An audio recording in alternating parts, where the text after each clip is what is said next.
और साथ ही अरब में यूएस बेस पर ईरान हमले कर रहा है। इराक में यूएस और सऊदी जोरदार पलटवार कर रहे हैं और जंग में अब ईरान समर्थित नेटवर्क भी एक्टिव हो चुका है। खबर यही है कि ईरान और अमेरिका की जंग अरब में फैल चुकी है।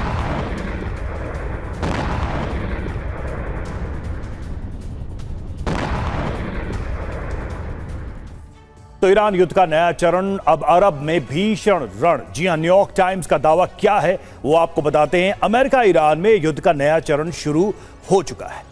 दावा क्यों किया जा रहा है? अरब में यूएस बेस पर हमला कर रहा है ईरान और इराक में यूएस सऊदी जोरदार पलटवार कर रहे हैं।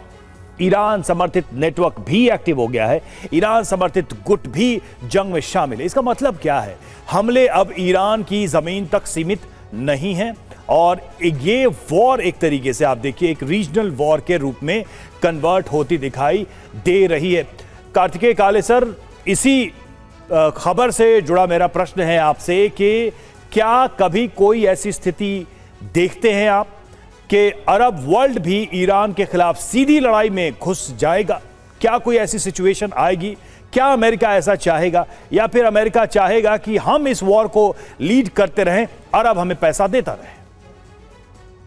देखिए, अगर ये वॉर ऐसे चलता रहा तो जिस तरीके से चल रहा है धीरे धीरे एक काइंड ऑफ मैं इसको मानता हूँ एक लो इंटेंसिटी कॉन्फ्लिक्ट बन गया है वेस्ट एशिया में और कंप्लीटली इसको ये धीरे धीरे ऑब्वियसली हॉरिजॉन्टली एक्सपैंड करते करते कंप्लीट वेस्ट एशिया को ले लेगा। देखिए, कोई भी लड़ाई जब आउट ऑफ कंट्रोल हो जाती है और धीरे धीरे ये लड़ाई आउट ऑफ कंट्रोल ही हो रही है, जबकि कोशिश पार्टिसिपेंट्स की यही है कि लड़ाई को फोकस रखा जाए, परंतु धीरे धीरे वो स्पिल ओवर करेगी और आगे की तरफ जाएगी, इसमें कोई शक नहीं है। जहां से लड़ाई शुरू हुई थी और आज जहां पहुंची है उसमें बहुत बड़ा ज्योग्राफिकल एरिया जो है उसमें आ गया है और अब इजिप्ट भी इन्वॉल्व हो गया। तो देखिए, जो पेरिफेरल नेशंस थे वेस्ट एशिया में, ये धीरे धीरे भी इस लड़ाई में इन्वॉल्व हो रहे हैं। लड़ाई में इन्वॉल्व होने का मतलब है कि वो एक साइड पे एक्चुअली ईरान का जो वार है वो झेल रहे हैं।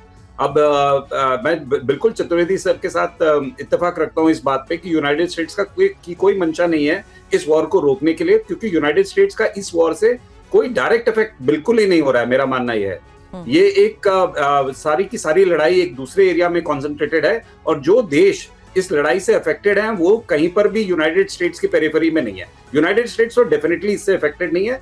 यदि कोई इफेक्ट हो रहा है तो वो मेरे हिसाब से पॉजिटिव ही है और उसी कारण इस लड़ाई को जो है खींचा जा रहा है।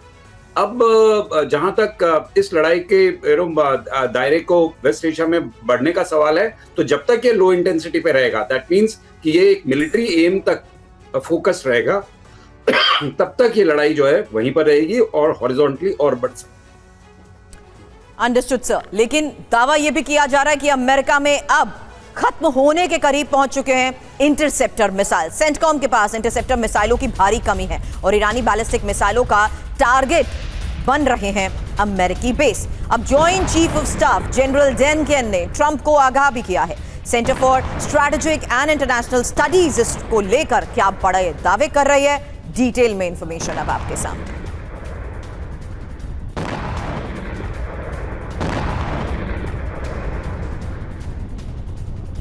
जी तो इस खबर से सवाल यही उठ रहा है कि क्या अमेरिका के पास खत्म हो रही है मिसाइलें? अमेरिकी भंडार में मिसाइल इंटरसेप्टर की कमी।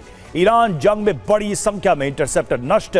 ईरानी मिसाइल को टारगेट करने के बाद आई कमी। युद्धपोत पर तैनात इंटरसेप्टर भी इस्तेमाल किए गए। अमेरिका मिसाइल इंटरसेप्टर प्रोडक्शन बढ़ाएगा और प्रोडक्शन बढ़ाने की वजह क्या है? इंटरसेप्टर युद्ध से पहले अब अनुमानित कमी आई है। पैट्रियट की अगर देखिए बात करें पैट्रियट इंटरसेप्टर की, तो युद्ध से पहले ये 2330 के करीब थे और अब इसमें 65% की कमी बताई जा रही है और इनकी अनुमानित संख्या भी घटी है। थाट की बात करें, पहले 452 थे, 38% कम हुए हैं। अब 234 से 278 इनकी संख्या अनुमानित बताई जा रही है और यही वजह है कि अब प्रोडक्शन इनका बढ़ाने की तैयारी कर रहा है अमेरिका।